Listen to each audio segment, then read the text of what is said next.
Hey everyone, and welcome to Almost Cancelled. I am Peter, that is Connor, and we are going to talk about 3%, Season 2, Episode 10. It is called Blood. So, full spoilers for the episode. It is the season finale of Season 2, and this went down a little bit differently than I think we were expecting it was going to.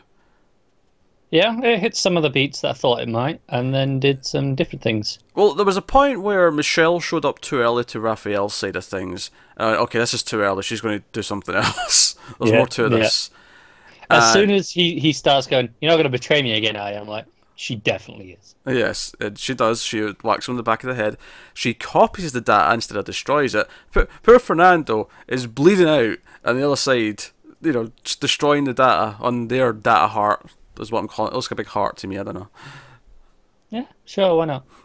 Like a big organ of some kind. Anyway, and I'm like, what's this going to go? Like, what is she going to do with this? Because she shows up to Nair and she's like, hey, I'll give you this data back, but I've got some stipulations. You know, there's some stuff that I want. And I'm like, well, we know she doesn't care about her brother anymore in the same way, right? Yeah.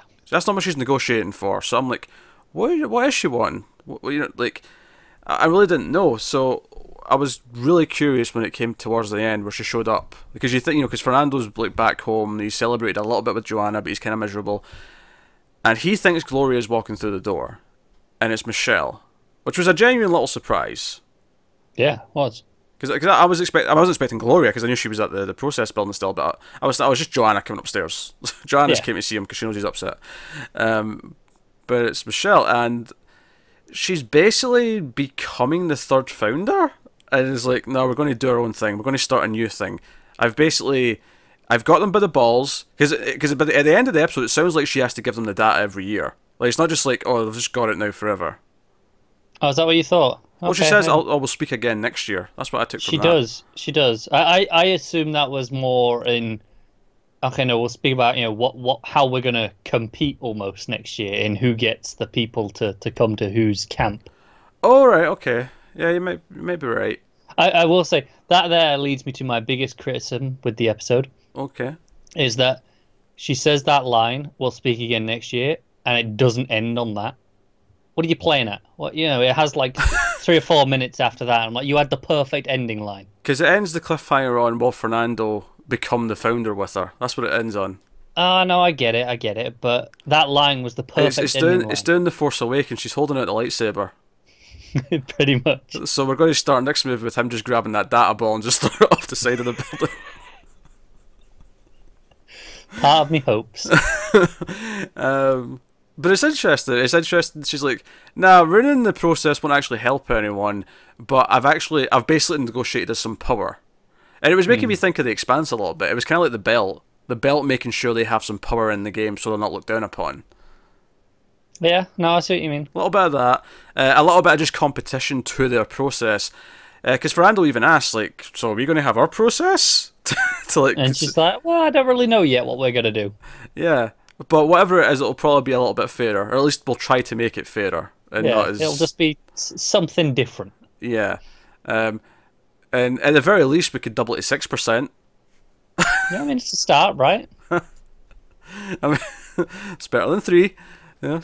But no, it's interesting. It's interesting that that's what her goal is. It's like, oh, this wasn't going to work, but because of what she's seen from Samira and the others and what happened there, it's like, okay, there has to be some kind of balance. So we're going to create competition, and it's and just thinking about companies and thinking about them, like how often we talk about how, like I don't know, pick an example, a streaming service, right? Netflix, right? Netflix, I mean, admittedly, they kind of pioneered everything, so maybe I'll go the other way. Amazon are trying really hard to catch up with Netflix because of competition, right? Yeah. If Netflix existed in a vacuum and there was no competition ever, now admittedly they kind of started on their own, but now that, you know, like, let's say Amazon never started streaming stuff, let's say Hulu didn't exist, let's say all these things didn't exist, let's say TV died out and Netflix had a complete monopoly, would they try remotely hard? I mean, you went for a really convoluted thing with the obvious one that most people reach to for this is the Sony Microsoft. Okay, there you go. Yeah, go to video games. Xbox, PS4. You know, they constantly have to outdo each other because they have to win over the customer. Yeah, because just look at the start of the last generation, Microsoft tried to do a bunch of anti-consumer stuff, and they were going to try and get away with it, but because Sony weren't doing that, because, hey, everyone likes us now because we're not doing this bullshit, Microsoft had to backpedal and, refit themselves to shape into something that everyone was okay with. And it's worth noting, they only had to do that because they were coming off being the top dog. They were in the strong position, so they thought they could go further. So what's interesting, is there like an actual competition element of trying to win over the people? Like, hey, come to Earth thing. Maybe it's not as good as the offshore yet, but we'll accept more people. You'll help build it. You'll, like all these things. Like, we can do something with this. We can build something better. The promise I think of the future. It's interesting, that she is literally becoming Samira. Like, she took the necklace, the seashell necklace thing. It's funny because I was talking last episode how I think, she'll be against the process and she'll have a purpose now. And I think I'm right in the sense that she does have her purpose now. I just misguessed what the... Yeah, and I was right by saying, I don't think that was quite the moment that she had in being, aligning with the others quite so harsh. Yeah, but she did find a purpose. She has something she believes in now.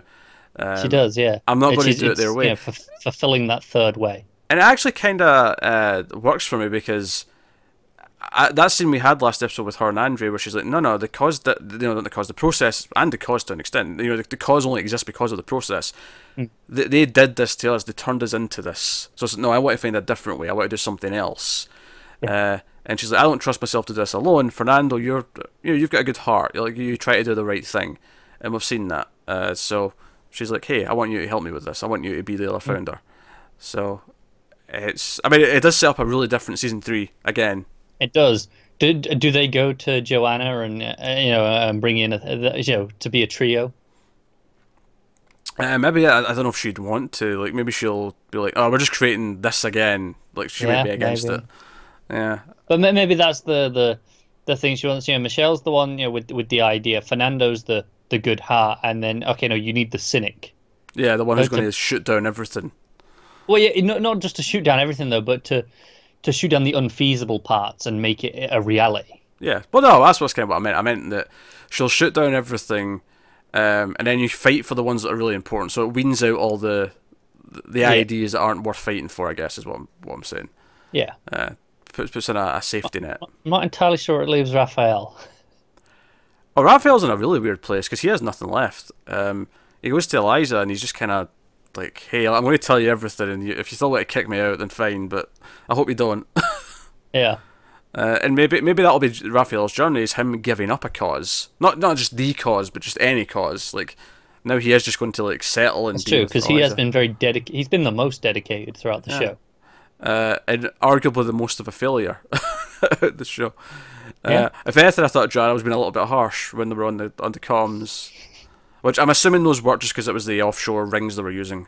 I think so. Yeah. I mean, we know that the offshore can contact the process base, so their frequency, their system must have outside contact. Yeah, it's a simple explanation. But it was just, I know as for a second, oh yeah, okay, I'm noticing that because that was a big plot point this year, so we can't just communicate so easily. But no, it makes sense.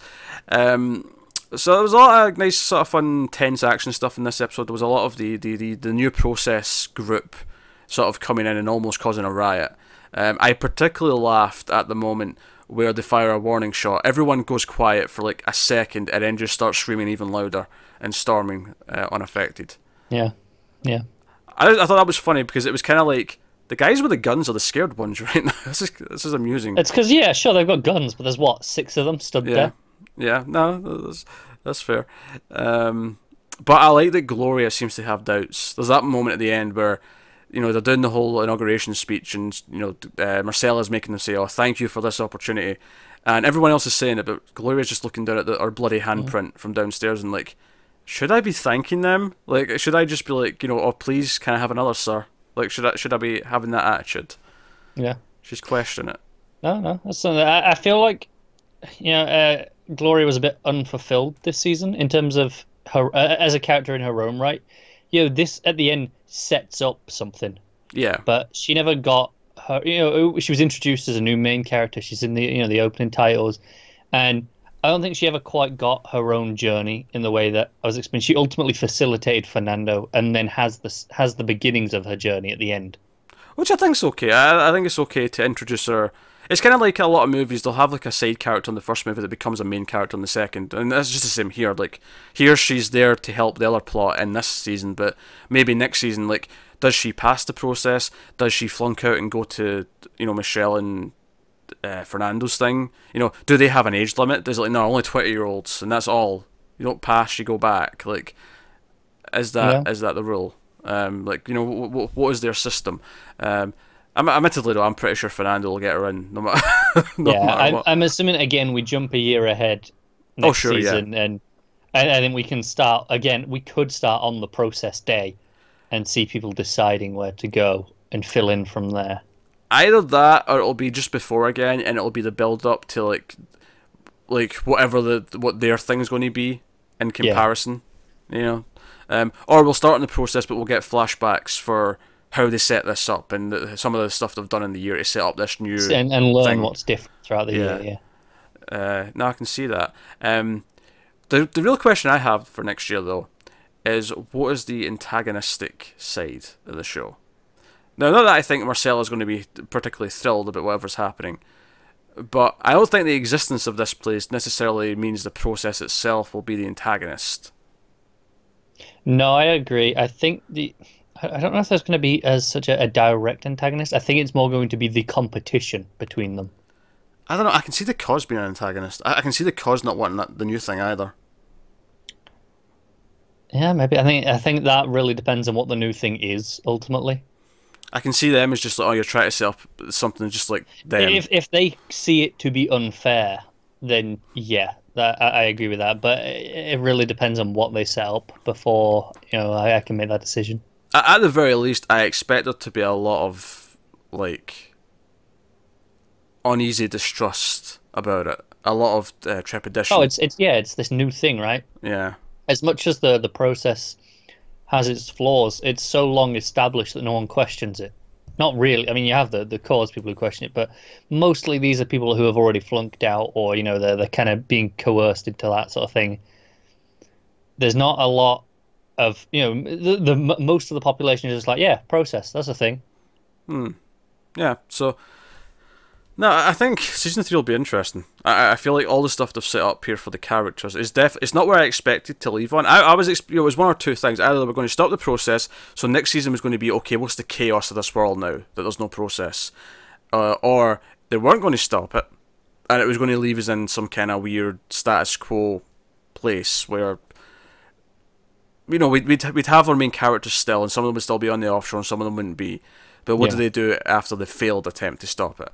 Are the process even more powerful than they ever were before? Right. Because they've squashed this. And we never got either of those. We got this new thing. It's like, hey, why does it have to be A or B? Here's option number C. I said number C. Yes, get over it. It's fine. We can move on with our lives. But that's pretty much Michelle's whole point here, right? It's it doesn't have to be process or nothing. We can do something else. Yeah, and I guess one of the things that could happen is if, let's say this is not a selective thing, and let's say this is more just open to everyone, and it's the whole idea being that eventually it'll just sustain the entire inland. Is there a point where this threatens the offshore because they're taking everyone and no one wants to come anymore? Yeah, that's possible. I mean, ultimately, does it matter? If the inland is equal to the offshore, then you can kind of just split, right? It almost doesn't matter as to which one you go to. When you're at that point. Well, the offshore can't have kids, so they kind of need new people coming in. Or they can't right now, but maybe that's something that they'll have to change because once this new system establishes itself and is stealing their potential people. Maybe they have to, loosen things up a bit and be like, okay, well, we need actual blood over here. Because I feel like that's kind of what the big ideological debate might be next season is the people in power, once they no longer have what the inland wants, once that needs is not there, they kind of lose their power. It's kind of gone. And they're not. And while some of them are probably would think that way. We're okay now. It's just fine. We both get to live in tranquility. I feel like there's some, like Marcella, who sees everything about being worthy. You know, she has that whole thing with Marco, where she's like, "Oh, you've tried. This is your second chance, and you've failed again." You know, we have that whole scene where he chases. Couldn't even get out of that pathetic maze. I know. He chases Joanna into the maze, and we get a lot of close calls in there. I like that came up. I like that one game we got designed earlier on popped back up again. It's a nice throwback to the start of the season. Also, Fernando putting his hand in, and it's like, oh, yeah, it's minus 60 degrees. And I'm like, oh, jeez. Yeah, that's geez. Cold. That had to hurt. And then he's just like cutting himself repeatedly to try and fill it with blood. It worked. It did. Yes. No. He pulled it off. Well, you can't. I mean, question how much it's going to hurt, but it's just some dedication, and you know, it paid off. I mean, it didn't on the other end, but his part paid off. Well, I mean, it's funny actually because he was saying that to Michelle. I nearly killed myself for nothing, and I'm like, well, not really, because Michelle wouldn't have this as blackmail material if you didn't destroy the other side. No, there's not. But he obviously he didn't really know that at that point. Oh, sure, yeah. But Michelle's plan wouldn't even work at all if Fernando and Joanna hadn't done what they'd done as well. So as much as it's not what they wanted per se, it still did achieve something. Like we can only have this new thing because of it. Definitely. Which may be something that maybe at least Fernando realizes. I feel like Joanna's going to be a bit more antagonistic about this. That's kind of how she is, though. Yeah. She might have more of a problem with any of this than anyone. And at which point didn't the question... Because obviously the last episode we were talking a lot about how the jealousy and anger of the people who were like poor coming into power and then being vengeful and having this vendetta against everyone else and wanting to just then be the ones in power. At which point does the debate here become that Joanna is so petty about the life that the idea of creating something that not everyone might get to is like, for her just worth ruining or worth, not supporting. Yeah, does she try and sabotage it almost? She could. Like, because again, she might just see this as, oh, you're making process 2.0. Yeah. I mean, Joanna is pretty much with the cause at this point. It's funny, yeah, because she has that speech with them. She gives a little speech after they get back. And it's funny because she both kind of said what I was saying last episode, where she's like, oh no, we're not just the cause, we're bigger than that, we're 97%. And that's kind of what I was getting at last episode, where I was talking about how, oh, well, they're not really working for the cause here, they're kind of just doing their own thing, they're doing this extra option. And they were. But she's kind of taken the cause and twisted it into that. So I wonder, we were saying, oh, next season antagonist, and, how do the cause play in? It could be Joanna. Is she leading the cause? Is she the antagonist to Michelle and Fernando? She very well could be. I think it's very interesting just like how much we've flipped the same four characters around in terms of alliances and who's with who. They're all over the place, aren't they? Yeah, and next season is bound to be different again. Yeah. And then I feel like next season, let's say Joanna's the antagonist, you got Michelle and Fernando. Should Fernando accept? Which I think he's probably going to. I think so, yeah. I don't see any reason why he wouldn't. So I think Raphael becomes the wild card. Like this year, Michelle was the wild card because Michelle was like, "Where's she going to go? Which side is she going to fall on?" She was, the one without a cause, right? Yeah. She didn't have something. She only had her brother, the personal thing to fight for. Yeah, and that crumbled before her eyes.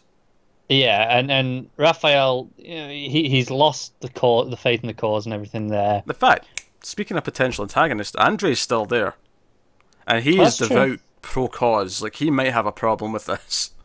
That's a very good point. This could be sister versus brother.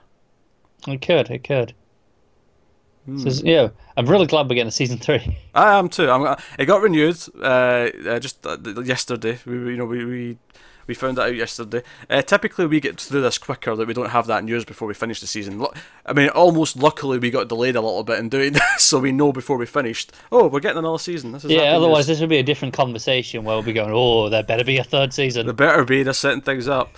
But I have to give them props, because again, it feels like it's going to be a completely different season. Yeah, it's impressive how they've managed to really expand out their ideas and feel like a natural progression. Yeah, because I wonder if next year, if the fun thing is we have the process going on, and we see a group in the process, but at the same time we contrast it with what's going on at the other place. I wonder, do they poach the rejects? The ones who fail the process. Do they approach them and be like, okay, this is who we look for? So all right, you can take your shot at the process.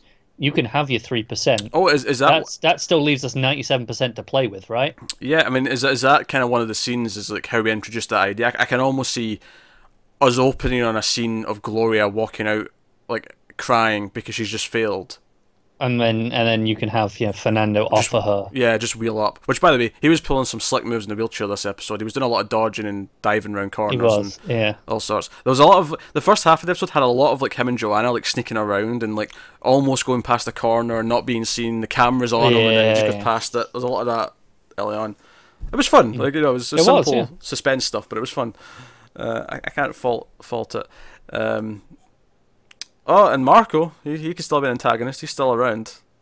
I mean, he is. He's very upset. He was smashing up his house. He was smashing his mother's phone. I think interestingly though, he, if anything, might side with the cause, not because he believes in them, but just for revenge. It's common alliance. But he does hate Joanna though. Yeah, but who does he hate more? Joanna or his mother after this? Basically, this show is very good at taking two people who used to hate each other and then convincing each other into working together. So it wouldn't surprise me if, again, we get a scene next year of him and Joanna like staring each other down and then ultimately agreeing to work together. Yeah. So, I can see that. I can see all these possibilities. But if I'm going to compliment how it's concluded this plot, it kind of surprised me but felt natural, so that's very impressive. Yeah. But B, it's left me with thinking about all these possibilities for season 3. I'm not going, oh god, things are changing again, I don't like that. I'm going, oh, these are all the things they can do now with all the new debates and all the new ideas that still sort of seep into the core ideas of the show and what it's been talking about the entire time. I think it's very telling in our discussion that it's less about what happened this episode and more what do we do next.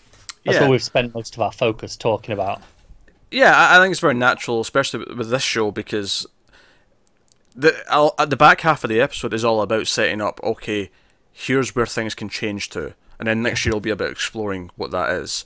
And the first half of it, like I said, it's very exciting action stuff, and all the stuff with the new candidates running into the building. Like, yeah, it was all very well shot, it was very well executed. There was one shot in particular that was sort of down at the legs, just kind of sweeping past really quickly as the legs were running past. I thought it was a really nice shot. There's some really neat touches in there.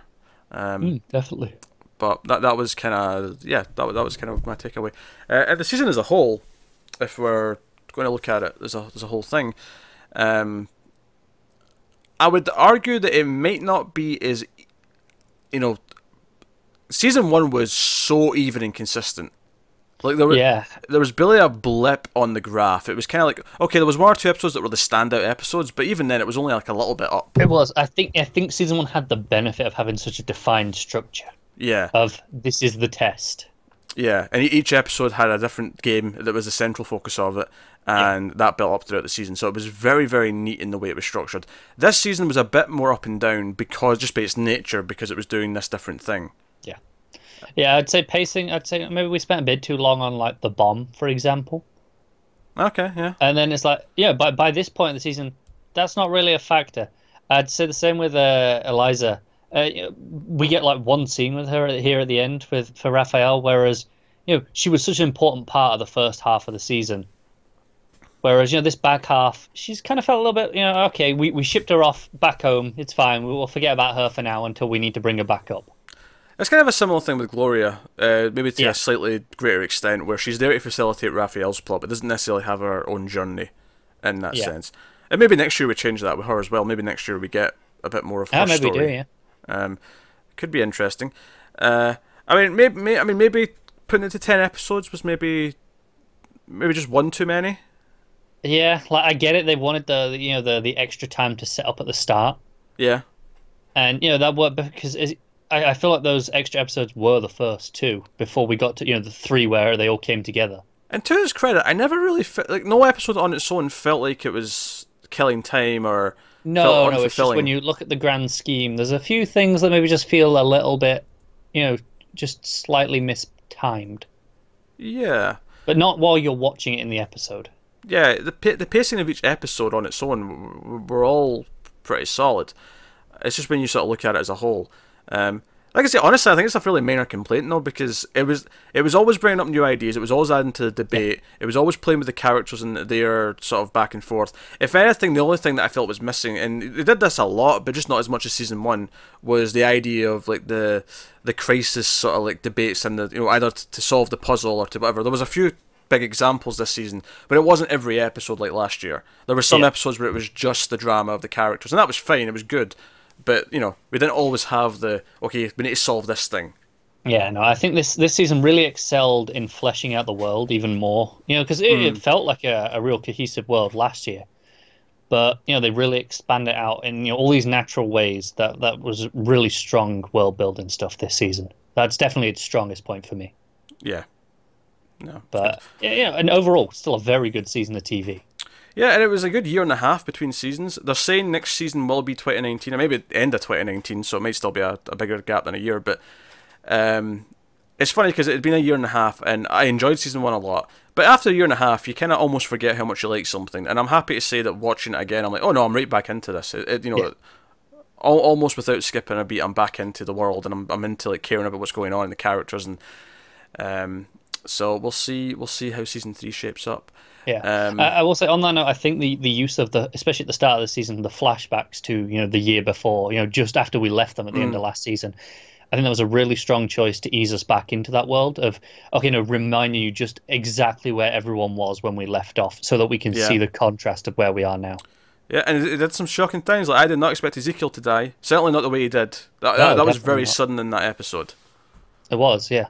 But it also served to like sort of build up this new villain. Marcella, who's still around, is still got so much presence and character. Yeah. So he still had an impact for the rest of the season. Like his ring, at the end we see obviously it was Julia's ring when Michelle Fernando used it.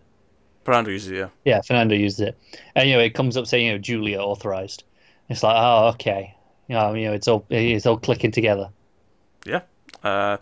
So the question is, do they call it season 3%? I hope not. They should. That should be the poster. Just season 3%.